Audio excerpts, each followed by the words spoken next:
Hey guys, it's Donna from Donna's Sewing Circle. Come on in.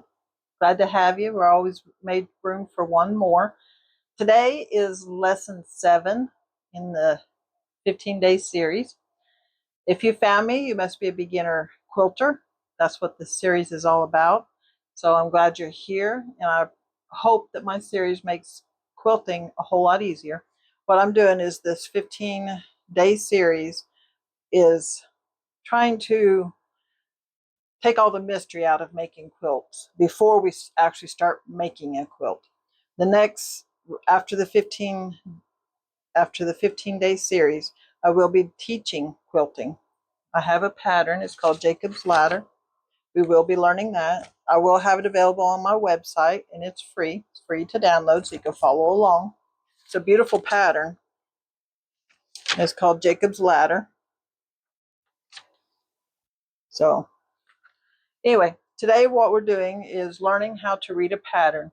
My patterns, I try to make them very easy to follow along because beginner quilters don't know all the jargon. They don't know anything.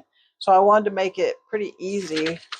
So we'll use my pattern to begin with, and then I'll show you a pattern in the actual magazine. So when you first get the pattern, the front of it will tell you the name of the pattern, probably tell you who the creator was, which is me.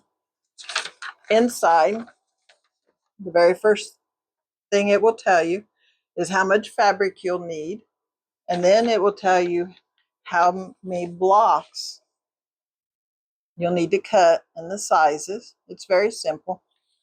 Okay, I think that's better. Okay, so it tells you how much fabric, and it tells you how much. My quilts are a little different. The beginner quilts, I do not put batting in it. We use a fleece backing, but I use fleece as the backing on my fabric, on my quilts. That makes it a very lightweight throw quilt for a beginner to learn with. So it tells you how much backing you'll need, which is 1.5 yards. So you need 3 yards of fabric, 1 yard per color. So there's 3 colors. Right here, it tells you 3 yards of fabric, 1 yard each. 2 of the fabrics should be contrasting colors, and the third should be a coordinating color. So these 2 match, and then this and this coordinating. Okay. And then it tells you how many blocks and the sizes of the blocks you need for each part of the pattern. So it tells you 10 by 10 of A block, and you're like, what is A block? I usually have my students mark their quilts. Like this back here would be A, B, C. That way they will remember as they're going along, because I taught my classes 1 day a week for 6 weeks, and by week 2 or 3, as we're going along, they're going to be like, what was quilt? What was part A? What was part B? So it tells you how many blocks and the sizes for each color. And then it'll give you sewing instructions. That's what these are. It says sew 12 E and C blocks. This is E and C. So you need to sew 12 of those together. And then 12 E and D blocks together. And what you'll be forming will be these right here. So the instructions are really easy. The one that's very important is number 5. When you sew these 4 blocks together, they're usually, as a beginner, they're very uneven because you haven't learned to sew a straight line yet. So you have to square these blocks up. Let me sew some together and show you what I'm talking about. Okay, this is what I'm talking about. So if you notice, it says 10 by 10 blocks. These blocks here, the large ones, are 10 by 10. So these 4 blocks joined together need to be 10 by 10. If they're not, your quilt's going to be wonky. So this right here is 10 by 10. This right here is the middle line. That's 5 inches.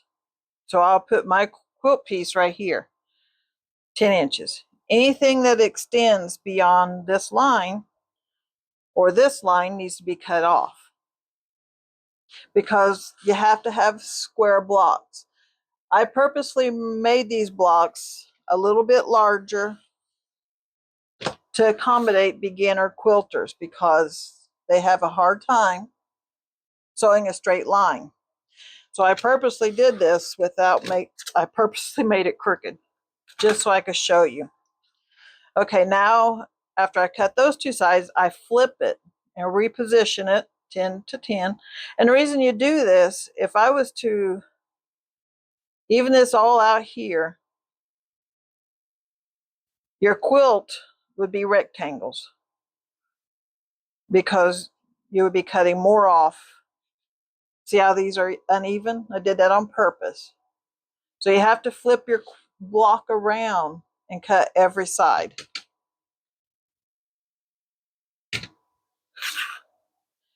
When you make a quilt block from another pattern, see how nice that is?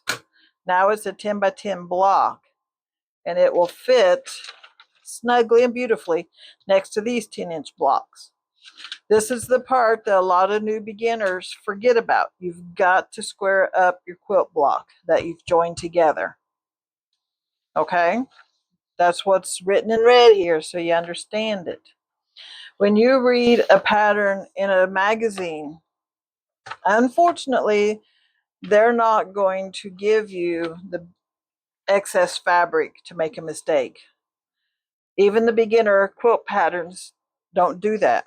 I wish they would. All my patterns give the beginner a little bit of excess. You have to square your pattern up. If you were making this pattern here in this magazine, if you made a crooked line when you join these 4 pieces together, you're out of luck. You're going to have a hard time making everything fit together. So I try and give you guys a little bit of allotment in my patterns.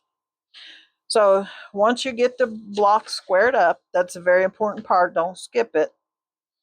This will tell you how to get your rows lined up. This says 2 times. That means you need 2 rows like this.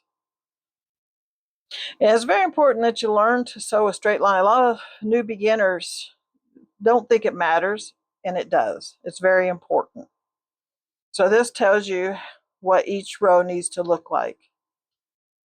And then this one shows you putting them together. It's a very simple pattern. It's very easy to follow along. Whereas when you get a store pattern, theirs is a little more complicated. You just have to take your time reading it. It tells you also how many squares. It also tells you how much of each fabric you'll need. And if you just follow it one paragraph at a time, you'll get through it. And it has diagrams how you're supposed to join the quilt pieces and sew them. It's very easy. And as we get to the lesson where I actually will be making a quilt with you, it'll make more sense. And one day I'll actually do a quilt pattern out of somebody else's, out of a magazine. But for now, we'll be doing my patterns. So thank you for joining me, and I will see you in lesson number 8 in just a little while.